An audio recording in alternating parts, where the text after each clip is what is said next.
Hello, everyone. This is a quick, short summary of Daf Kufay, page 105 of Torah Ohr, the Haisafas of the last Haisafa of Parshas Vayechi and the last Haisafa of Parshas Bereishis.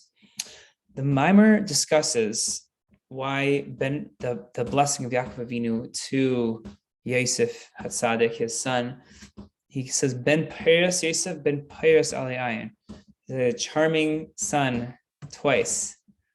So we were explaining the idea, just in short, how the Jewish people were slaves in Egypt. And that represented a spiritual inability or a spiritual difficulty for the infinite or Ein Sof light to descend into emanated beings in the world of Atzilus, specifically the 10 spheros, 10 sphirot. And we were pointing out that it's specifically through difficulties in Arach Anpin. The idea is that when Arach Anpin is able to function properly, we're able to have this idea of a Yetzianu Hashem Elokeinu Mitzrayim, that Hashem is able to take us out of Egypt, out of that constriction, and make it possible for our Ein Sof to come down into Atzilus properly. Even though our Ein Sof and Atzilus are complete opposites. So how is it that the in total infinite, godly, simple, white light infinitude of the Ein Sof can be vested into finite channels of the 10 sphirot, wisdom, understanding, knowledge, emotions, etc. It's through the power of Arach Anpin. Arach Anpin is also called Keser, which is essentially an intermediary between these two elements. And the whole idea is that Havaya is basically able to, be collected by Arach Anpin and condensed in a way that the light is able to actually be retained by the vessels of Atzilus. And despite that, the light is actually really Ein Sof light, but is really just condensed.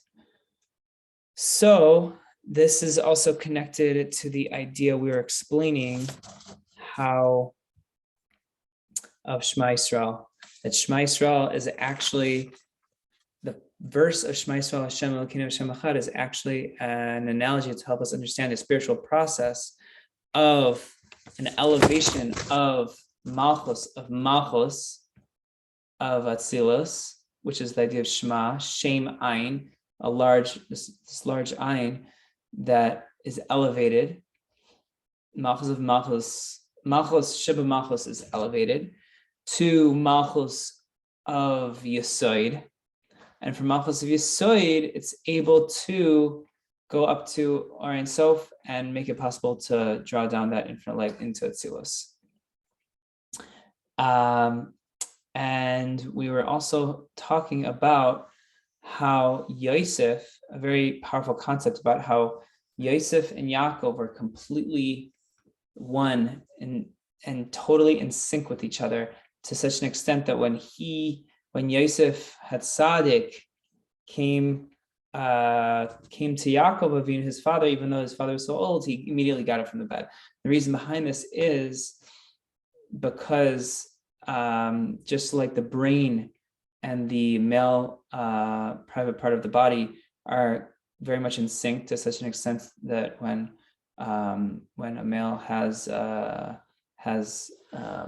taiva, has thoughts or arousing thoughts, it immediately causes an erection of that private part of the male. So too, you have that intrinsic connection between the seichel of a person or of Hashem and this attribute of Yesod. And yeah, and then that is pretty much it. And specifically the idea of Ale Ayin, the second Ben Piras, is the idea of Ale Ayin means on the letter Ayin, which is the idea of the large Ayin of the word Shema represents the level of Yesod. So the deeper level is that the Malchus is able to ascend to a level much, much higher than even the level of Yesod, is able to ascend all the way to Ein Sof and come expanding into Atzilus. So this is a more difficult mimer, I would say, but it was very enjoyable to learn, and I hope you enjoyed it too. Have a wonderful day.